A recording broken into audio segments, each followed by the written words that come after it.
I've spent so much time raised in the Baptist church, man. So much of that experience is ingrained in me, right?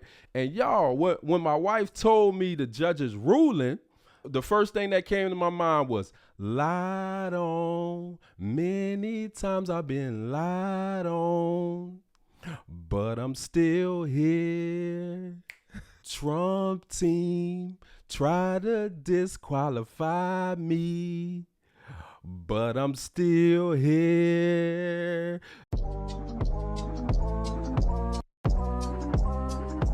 Call your first witness. I got Kenneth Willis. He bought his business, he gon' take it the distance. Listen, he giving gaming, believing high level representation. Call your first witness. Yeah, call your first witness. Griff has been paid for this endorsement.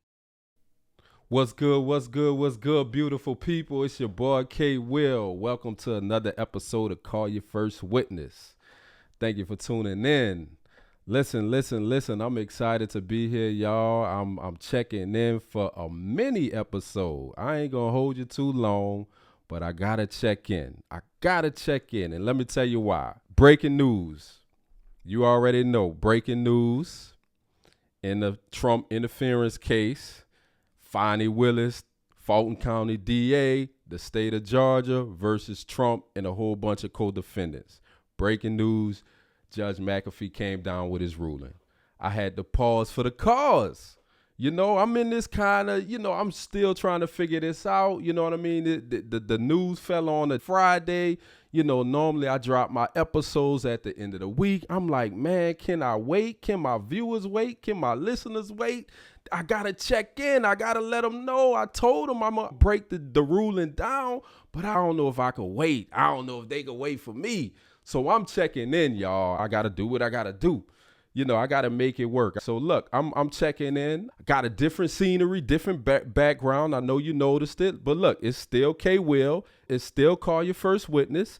Same firm, different location. You understand? We here. We checking in. But look, let's jump right into it. I'm not going to take too much of your time. This ain't going to be a full-blown episode. It's going to be a mini episode. This going to be like an abbreviated version of how I normally break things down. But let's jump right into it. Judge McAfee ruled. All right. He spoke loud and clear. And he said, look, let's break this down. And he broke it down into actual conflict of interest versus appearance of a conflict of interest. And let me tell you something, y'all. Let me tell you how I found out about the ruling. It's Friday. You understand? It's getting late in the evening. I'm unplugged. My wife unplugged. We kind of spent the day together just kind of chilling. Every now and then we need that. We go pick up the kids, trying to figure out where we going to get something to eat for them. We on our way to the Orleans Center. Shout out to the Orleans Center. If you're ever in New Orleans and you're looking for a shrimp po' boy, don't go on that top 10 list on Google. Don't do that. You got to go to the gas station, man. Orleans Center. But anyway. But look, so we on our way about to get something to eat. And so my wife is like, look, the judge ruled on the Fani Willis case. I'm like, say what? So I knew it was coming. I was anticipating the ruling. 2 weeks ago, the judge said he would rule. He strike me as somebody like if he say he gonna rule in 2 weeks, he gonna rule in 2 weeks. So I knew it was coming. And so she was like, look, the judge ruled. Basically, the judge say either Fani Willis in her office got to get off the case or Nathan Wade got to get off the case. And of course, that was a no-brainer. Fani Willis stayed on the case. Nathan Wade gave his letter of resignation, right? And so I'm like, ooh, and y'all got to understand, man. I grew up in a Black Baptist church. Sunday mornings were non-negotiable for me. And so I've spent so much time raised in the Baptist church, man. So much of that experience is ingrained in me, right? And so I could be anywhere, anytime, experiencing anything, and it'll just bring me back to those moments. And y'all, when my wife told me the judge's ruling, the first thing that came to my mind was lied on. Many times I've been lied on, but I'm still here. Trump team try to disqualify me, but I'm still here. Through it all, I made it through another day's journey. God kept me. Yo, I swear I can't sing. I'm cutting up. Anyway. But that's the first thing that came to my mind, man. Fani Willis, like, I'm still here. What? You understand? But no, man, that was the judge's ruling. And it's fascinating because I'm telling you, there are certain judges who have a way of splitting the baby, right? There are certain judges who just kind of know they're going to cut it right down the middle and split that baby. I used to clerk for a judge like that. He was big on, he going to give the defense a little bit. He going to give the prosecutor a little bit. He going to give the plaintiff a little bit. He going to give the defendant a little bit. Like, he was always splitting the baby. And it appears that that's what Judge McAfee did. He split the baby on this one, right? He said, look, I'm not going to rule that it's an actual conflict of interest, but I will say that this whole situation presents an appearance of a conflict of interest. The funny part about it is, although he split the baby, at the same time, there are still winners and losers in this situation. The defense still lost their motion. I mean, let's keep it real. They lost their motion, and Fani Willis and our team won because she gets to stay on the case. Although the court found that there was an appearance of a conflict of interest, she's still on the case. The judge was like, listen, you can do one of two things. You can either get off the case, which means you and your office has to get off the case, or you can get Nathan Wade off the case. It's one of the two. And that's going to cure the appearance of a conflict of interest. It's like that banana we got on our kitchen table. We just got that banana and that bad boy turning brown already. What you going to do? You going to throw the whole banana away, or you going to peel off that little brown part of the banana and you going to eat that bad boy? That's all the judge is doing. Listen, let's cure this problem. Let's get rid of the appearance of a conflict of interest and keep this bad boy moving. And so that's what he did. But the defense like, no, that's not what we wanted to do. We wanted to dismiss this case, right? We wanted this case to be dismissed. We wanted Fani Willis and her whole office to be off the case. But it's like, hold up, defense, y'all were arguing. It don't even have to be an actual conflict of interest. It can be an appearance of a conflict of interest, right? And that's why you had the state saying, look, no, it has to be an actual conflict of interest. And if you look at episode 4, I talked about the differences. And I said it's going to be hard for the defense to prove actual conflict of interest, but it's going to be hard for Fani Willis and our team if the standard is only an appearance of a conflict of interest. So the judge looked at the law, did his research, did his homework, and he couldn't find a true definition of what is an appearance of a conflict of interest. So in the judge's ruling, he pulled out what we call the Black's Law Dictionary. And if y'all had never heard of the Black's Law Dictionary, y'all, it's like our Bible. When we started law school, it was the one thing on our course syllabus. You had to get that book. That was non-negotiable. You got to get you a Black's Law Dictionary.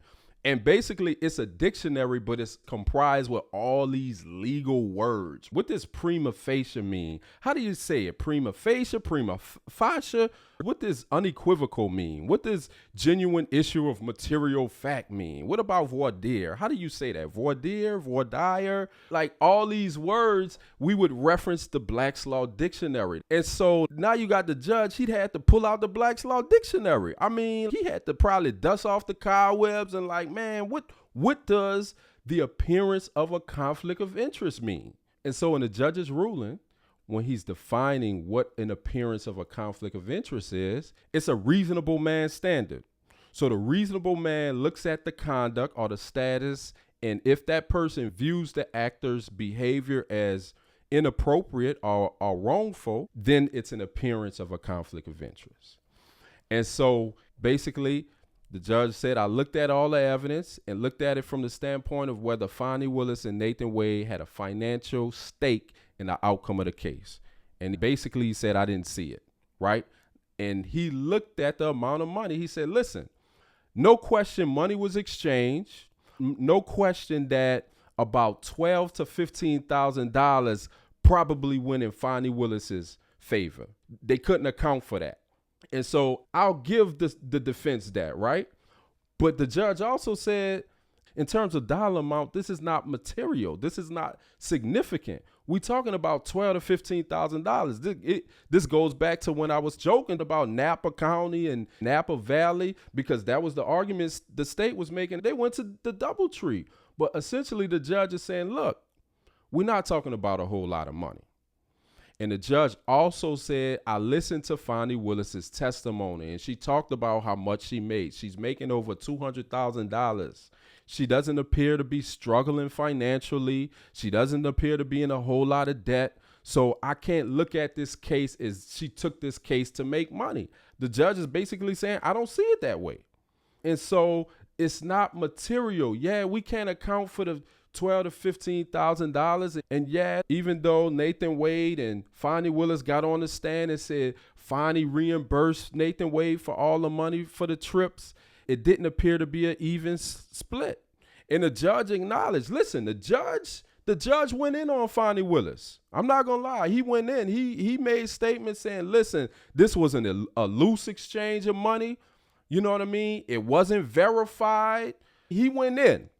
And I think there are a couple of reasons why he went in, but he went in on Fani Willis. But at the end of the day, he was like, listen, the amount of money was not material. It was not significant. However, it presents an appearance of a conflict of interest. Remember the reasonable man standard.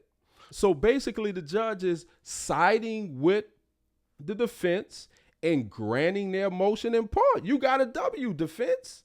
That's a W. But at the same time, the judge is saying, now look, I'm not about to disqualify Fani Willis.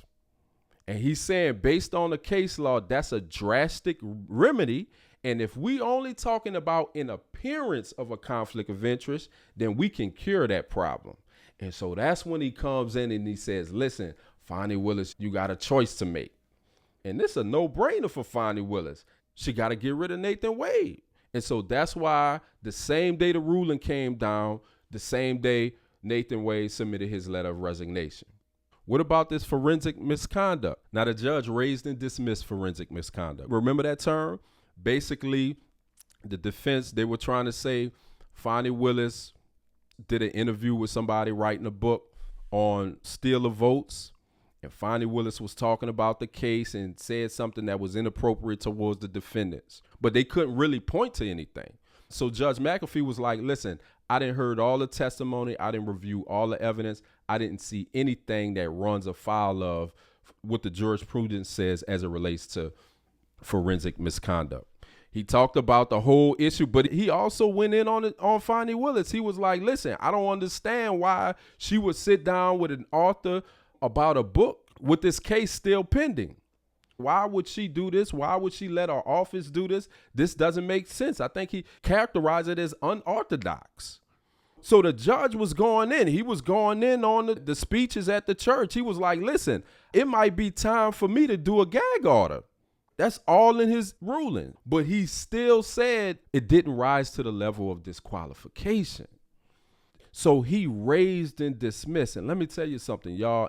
That's what we learned in law school. When you really learn how to argue and argue your motion and you standing in front of the judge, or even you writing your motion in your brief, you got to understand how to raise and dismiss.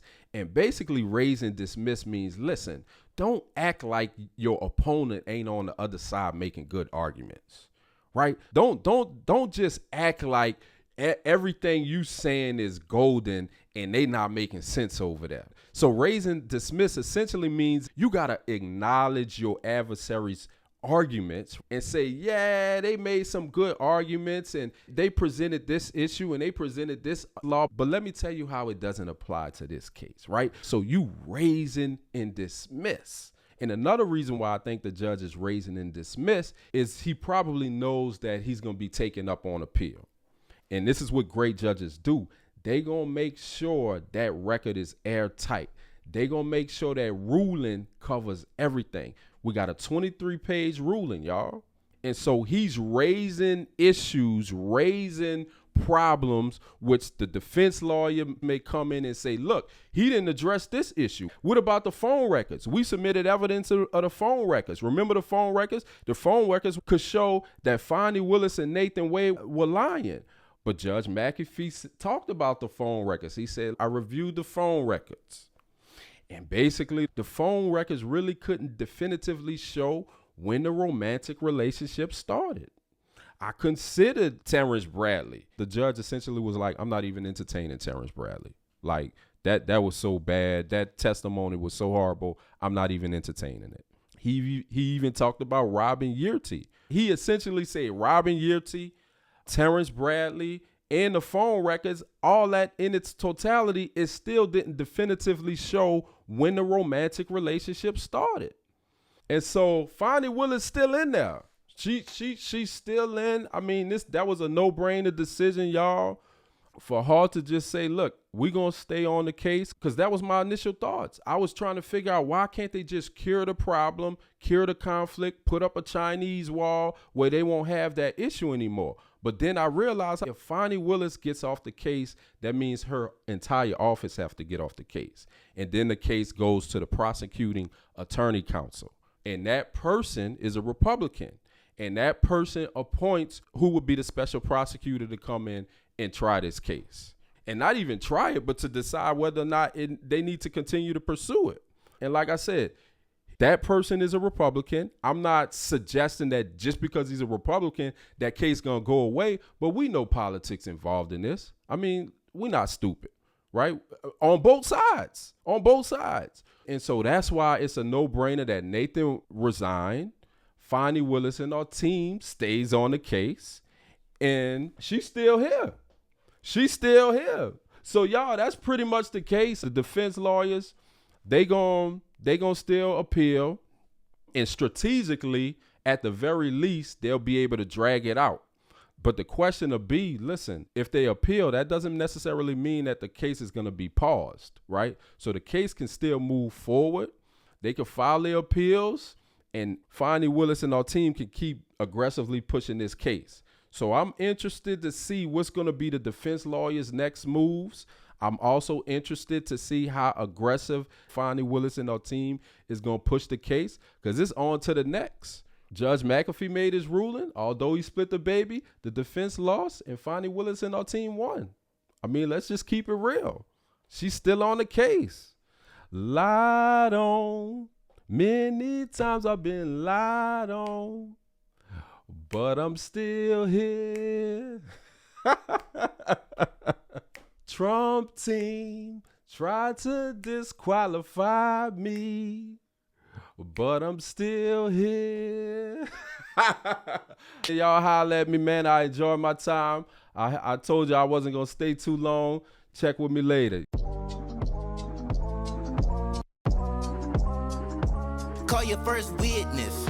I got Kenneth Willis. He bought his business, he gon' take it the distance. Listen, he giving gaming, believing high level represent. Call your first witness. Yeah, call your first witness. Griff has been paid for this endorsement.